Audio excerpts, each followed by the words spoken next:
From Careco TV, one of the longest-running outdoor programs on television today. Exploring the country and the coast in search of adventures.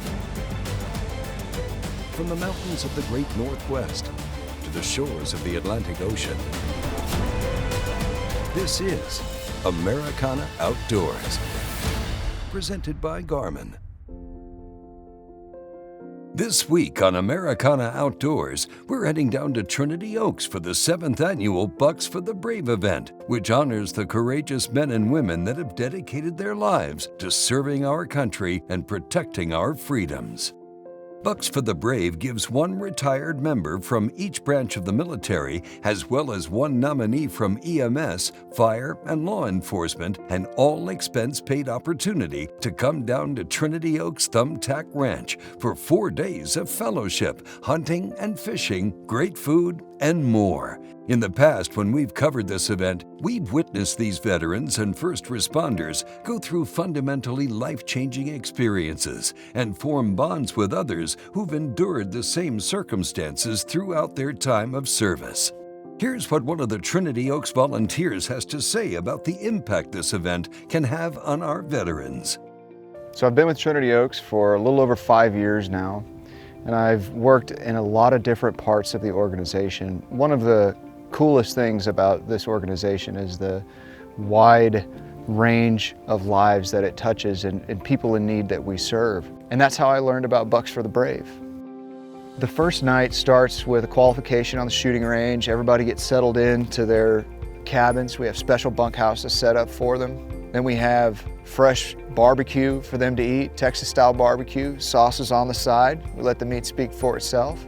And after that, we sit around the campfire, tell stories, and just sort of watch the red and orange of the embers roll around on the coals while we all get to know each other better. It's a very powerful experience on the first night because that's kind of still in the get to know you phase. But at the same time, everybody's so excited to be here and to not have whatever it is that's on their mind, whether it's a health issue or a mental health issue or whatever, it's not here. It's a weight that gets lifted off of their shoulders. They can cut loose. We have a gentleman out here this weekend who was a little bit late getting up this morning, and I had to stick around to give him a ride down to the camp house. And I said, you know, is there anything else I can do for you? You know, do you want me to just run in and get you your coffee so we can get you out there hunting? And he says, you know, I'm sorry I'm running late, but ever since I retired 4 or 5 years ago, I've done nothing but go to doctors and sit at home. And it was real nice to sit out by the campfire and talk to guys who've been through the same stuff I've been through and be free. And I think that's the biggest part of Bucks for the Brave.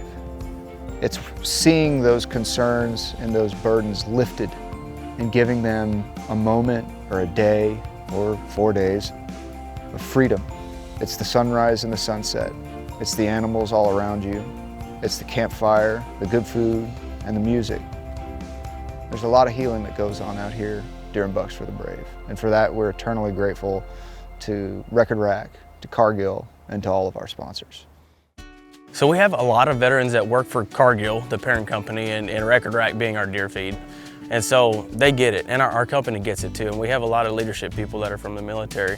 They want to give back. They're about community enrichment. And so to be involved in an opportunity like this to help sponsor a ranch and to partner with Trinity Oaks to do this is pretty cool in our way of giving back. That's one of the greatest things about working for Cargill and being able to represent the Record Rack brand is knowing that it is backed up by a company that really wants us to go spend time and do these things and seek these opportunities to give back to our community. And that's just a real rewarding thing for an employee to be able to be a part of, and I'm just really proud that they take that position. Here at Trinity Oaks, Record Rack is used to maintain their healthy deer populations and give hunters the best chance possible of taking home unforgettable trophy bucks. On our own property, we proudly support, use, and rely on the team at Record Rack for all our wildlife management needs. And for that, we can't thank them enough for their contribution to giving back to the community. We'll return to the field in just a moment, but in the meantime, take this opportunity to subscribe to our Americana Outdoors YouTube channel. We're in the field bright and early for Navy veteran Ryan Smith's very first hunt out here at Trinity Oaks. What is that? Oh, that's the fallow. That's the fallow doe. Isn't that goofy looking? Yeah, it is super goofy looking. These two ladies over here are looking right at us. It's like they know we're here.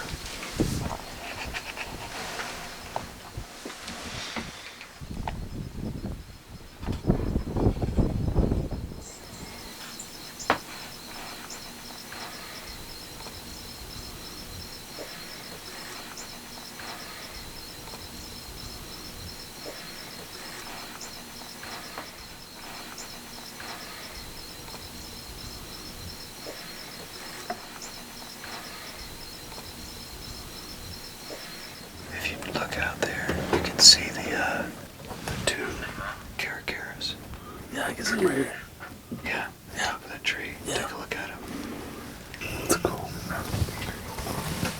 Well, Ryan may not have harvested a deer in his first morning out, but there's still plenty of time to hunt. While Philip and Ryan head in for lunch, let's hear about how Ryan was nominated for Bucks for the Brave. My wife put me in for this, and so did my best friend, Stephen Fujiwara, who actually did this 3 years ago. My wife put me in the trip because Steve put me in the trip a year ago, and I wasn't selected, so she was trying to help out. I ended up getting selected and being one of the honorable guys to come out here and have a trip of a lifetime with awesome fellow vets and volunteers who put their heart and soul into making people's day to have this opportunity. Since his first hunt, Ryan has marched out to the field several times, and while he's been introduced to the multiple species of wildlife and exotics that Texas has to offer, he just hasn't quite spotted the one that he wants to bring home as a memento of his experience. Now, we're joining him for his final hunt.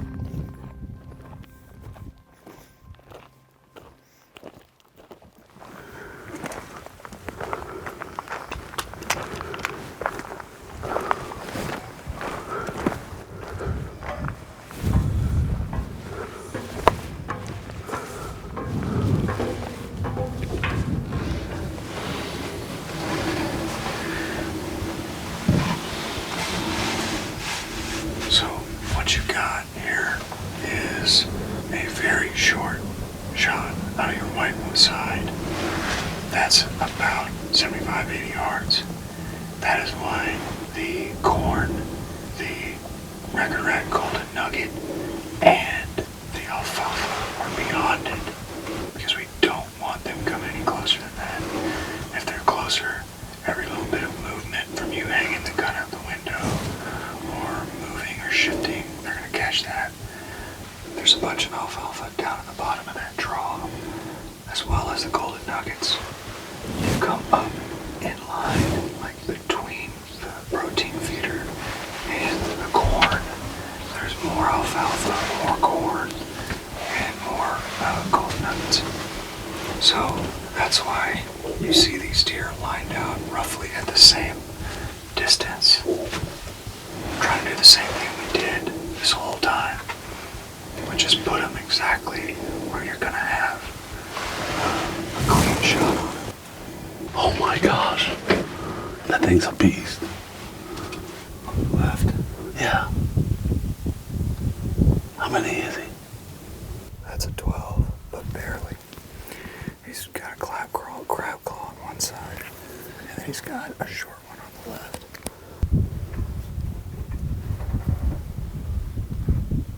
All right. If you want this deer, Yeah. you sure this is what you want to do? Yeah. Okay. Stand by. Let me make sure nothing's behind him. We'll return to the field in just a moment, but in the meantime, take this opportunity to subscribe to our Americana Outdoors YouTube channel. All right. On the right. On the right. You're good to go on the right. Okay, good to go on the right. Put it right through the shoulder. On his shoulder. There you go. Safety off.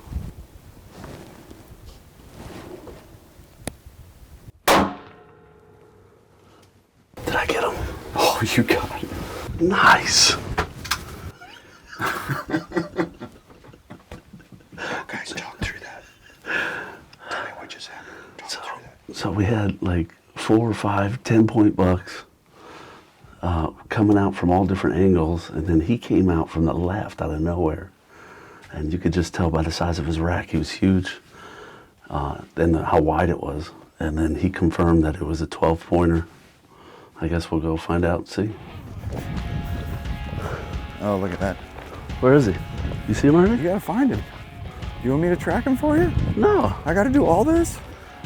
All right, so he was eating right here. He's in right in here. There he is. You got him? Yeah, right there. Okay. All right. He didn't go far. He did not go far. No, sir.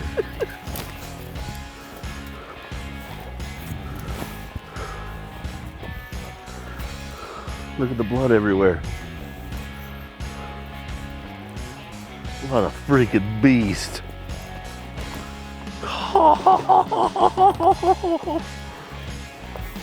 my God. Look at that. What the heck? You have a double brow tine.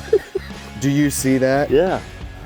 You have 1, 2, 3, 4, 5, 6, 7, 8, 9, 10, 11, 12, 13. You beat Fuji! Nice.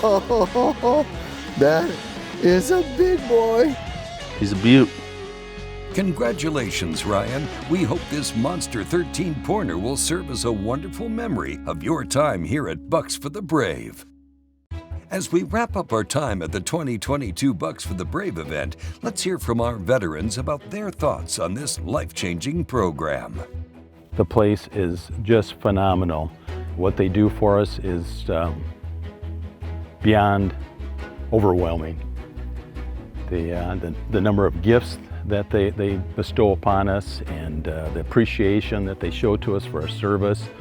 You know, when you've served pretty much your life work in military or law enforcement or fire EMS, you deal with a lot that things you just never forget about, that kind of at times haunt you every day. You know, lives you tried to save but you couldn't, or situations you were put in that were beyond your wildest dreams. But it gives us a few days to forget about all of that, not to have a care in the world, but just to be loved on by the people here at the ranch that want to show their appreciation to us. I've seen more bucks in these 3 days than I've seen in my hunting life, and I've been hunting for over 50 years. And it's very interesting what they do here and how they do it. And it's quite professionally managed. These guys know what they're doing. They've been doing it for a while. And actually they donate a good portion, if not all of the meat of what you harvest goes to needy people here in Texas. So it's a wonderful place. I think I can speak for everybody. We had a wonderful time. And we're glad to be back here, and we want to come back every year for the rest of our lives.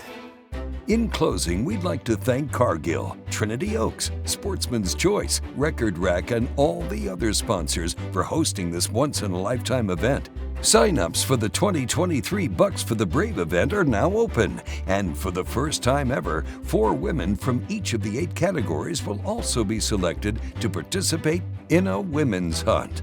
Now, if you know someone in your life that you'd like to honor for their selfless act of serving our country, please don't hesitate to head on over to sportsmanschoicefeeds.com and follow the prompts to nominate a hero today. We'll return for tournament coverage in just a moment, but in the meantime, take this opportunity to subscribe to our Americana Outdoors YouTube channel. We're in Spring Valley on the Illinois River for the kickoff of the 2023 National Walleye Tour. Before we jump into tournament coverage, let's learn about our host city. The Illinois Valley, we call it, we're made up of about 26 communities. Outdoor recreation is kind of our bread and butter. We've got golf, we've got hiking, we've got kayaking, we've got rafting, whatever it is, we've got something to take care of folks. We're excited to have the National Walleye Tour in town. We hope to see y'all back, and hopefully other people want to come out and see what this place is all about. We love it, and we'd love to have them. If you want to find out more about the area, you can visit the Illinois Valley Area Chamber of Commerce's webpage at ivaced.org. That's ivaced.org. or check out any of the city web pages. There's plenty of information out there, and we'd love to have you get you more information if you need it. During day one of the NWT here on the Illinois River, reigning angler of the year, Dwayne Jelm and co-angler Jeff Sass were quick to land their 5-fish limit. Get him, come on. Beautiful fish. That's a lottery fish for sure. On the other side of the river, John Hoyer and co-angler Hunter Havind were throwing crankbaits to reel in a fast 5-fish limit as well. Back at the Spring Valley Boat Club, Dwayne Jelm landed in 4th place with 11 pounds 6 ounces. Local pro JJ DiBernardi knows these waters well, and he locked in 3rd place with 11 pounds 7 ounces. 2015 Angler of the Year Mark Kortz closed the day in 2nd place with 11 pounds 14 ounces. Trolling under tough conditions, reigning champ John Hoyer wowed the crowd when he stepped up to the scales with the biggest bag of the day. 12:15, your new leader. 12:15, grab a couple of those fish, hold them up. You guys worked hard for those fish. 12 pounds, 15 ounces, your new leaders here. With Hoyer on top, here's a look at the rest of the top 10 for day one of the 2023 National Walleye Tour. Picking up the action on day 2, we're hitting the water with current day 1 leader John Hoyer, who's back in position with day 2 co-angler Ralph Janzer and setting up the same program as day 1. It doesn't take the Ranger Pro long to pick up his first 2 fish of the day. There's your 14-incher.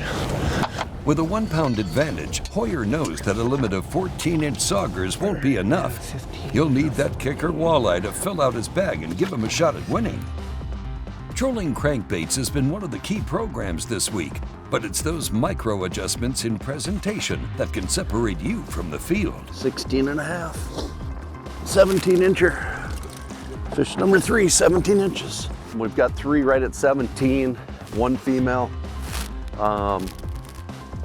Now we're just gonna keep grinding away, keep upgrading all day. Back over on the leader boat, John Hoyer has a fish hooked, with co-angler Ralph Janzer making the scoop. That makes fish number 5. 15 and a half. With back-to-back limits under tough and changing conditions, Hoyer's done what he set out to do. But is it enough? We're down to the final moments in the first stop of the 2023 season. It was a tough bite this week, with much of the field just looking to survive and pick up qualifying points needed for the championship this fall on Devil's Lake. Up for grabs is a near $300,000 purse, including a new boat plus $15,000 for the top pro and $7,500 for the top finishing co-angler. Heading to the scales, McFarland, Wisconsin's Roy Vivian took the early lead. Dwayne Jelm was up next, adding 10 pounds 8 ounces. He'll take over the lead with 21.14. Mark Kortz probably didn't have the day he was hoping for, adding just over 9 pounds. Mark went on to finish 3rd, earning $17,114 for the week. Local pro JJ DiBernardi stepped up next, weighing just 3 fish. He stunned the crowd. 11 pounds, 12 ounces, 23 pounds, 3 ounces! And with that, JJ takes over the lead. You are leading. You're going to stand right here next to me while we weigh one last angler. Mr. John Hoyer, come on up here. Need a decent weight, really, to take over this top spot. Need 9 pounds, I believe, to take the top spot. 8 pounds and 1 ounce. 8 pounds and 1 ounce.